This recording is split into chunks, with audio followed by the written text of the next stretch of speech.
महाभारत पर आधारित रामधारी सिंह दिनकर रचित रश्मिरथी रचित एक काव्य है, जिसमें इन्होंने उस समय के वातावरण और सामाजिक आचार विचार का प्रदर्शन करने की कोशिश की है। यहाँ पर इन्होंने एक शिक्षक और शिष्य के बीच संवेदनाओं को उजागर करने की कोशिश किया है। रश्मिरथी का निर्माण किया गया है, जिसमें परशुराम के शिष्य के रूप में कर्ण जाते हैं उनसे शिक्षा ग्रहण करने। तो सबसे पहले यहाँ पर जहाँ परशुराम रहते हैं पर्वत के ऊपर, उसकी सुंदरता का कुछ वर्णन किया गया है। जैसे शीतल विरल एक कानन शोभित अदित्यका के ऊपर, कहीं उत्प्रस्रवन चमकते झरते, कहीं शुभ्र निर्झर।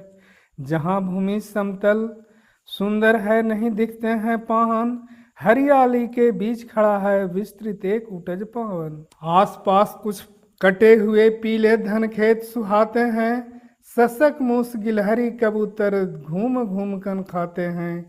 कुछ तंद्रिल अलसित बैठे हैं, कुछ करते शिशु काले हन, कुछ खाते साकाल दिखते बड़े तुष्ट सारे गोधन। हवन अग्नि बुझ चुकी गंध से वायु अभी पर माती है, भीनी भीनी महक प्राण में मादकता पहुंचाती है।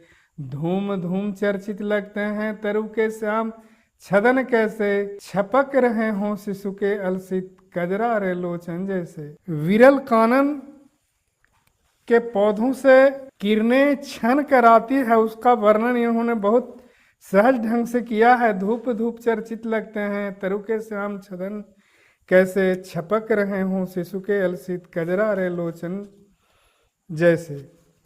बैठे हुए सुखद आतप में मृग रोमंथन करते हैं, बन के जीव विवर से बाहर हो विश्रब्द विचरते हैं। सूख रहे चीवर रसाल को नन्ही झुकी टहनियों पर, नीचे बिखरे हुए पड़े हैं इंगुद से चिकने पत्थर।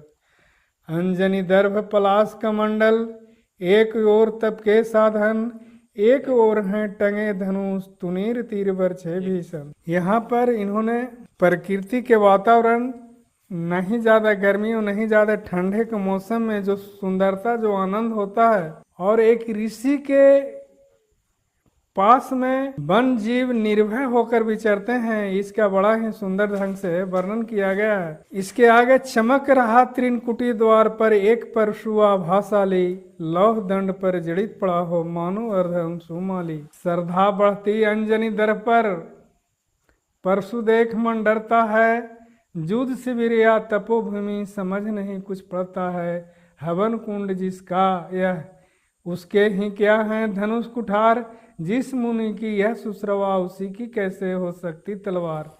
भीषण तलवार और प्रभावशाली त्रिनकुटी द्वार पर एक तलवार परशु जो चमकता है, उससे डर भी लगता है, शस्त्र देखकर भय लगता है, और तप के साधन हवन देखकर श्रद्धा भी होती है।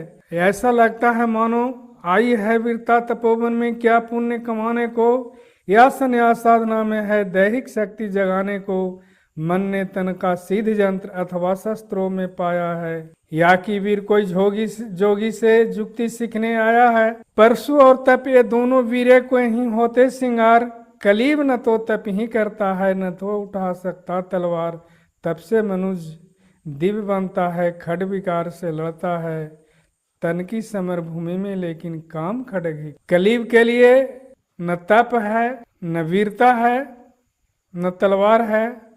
वीर के लिए ही तप, जो वीर है वही तप भी कर सकता है और तलवार भी उठा सकता है। जैसे हमारे इतिहासों में इसका उदाहरण बड़ा पड़ा हुआ। राक्षस लोग जैसे मेघनाथ हुआ, रावण हुआ, और भी राक्षसों ने बहुत बड़े बड़े तप किए, जिसके बदौलत उन्होंने मनचाही वरदान मांगा। उसी प्रकार से ये कहते हैं रामधारी सिंह दिनकर कि डरपोक न तो तपस्या कर सकता है और न ही तलवार उठा सकता है, तपस्या भी वीरों का ही काम है। किंतु कौन नर तपोनिष्ठ यहाँ धनुष धरने वाला, एक साथ जगाग्नि और असी की पूजा करने वाला। कहता है इतिहास जगत में हुआ एक ही नर ऐसा, रन में कुटिल काल सम क्रोधी, तप में महासुर जैसा। परशुराम के बारे में इन्होंने बताया है कि ये रण में महाकाल सम क्रोधी थे, छली काल सम क्रोधी थे, और तप में, तपस्या में महासूर्य, सूर्य से भी बड़ी उपाधि इनकी दी गई है। मुख में वेद, पीठ पर तर्कस, कर में कठिन कुठार, पवित्र है इनके हाथों में साप और सर दोनों ही थे। जिस महान ऋषि के संबल श्राप और तीर इन्हीं के बल थे। यह कुटीर है उसी महामुनि परशुराम बलशाली का, भृगु के परम पुनित वंशधर व्रती वीर पर्णपाली का। ये भृगु के वंशज हैं। हाँ हाँ, वही कर्ण की जांघों पर अपना मस्तक धरकर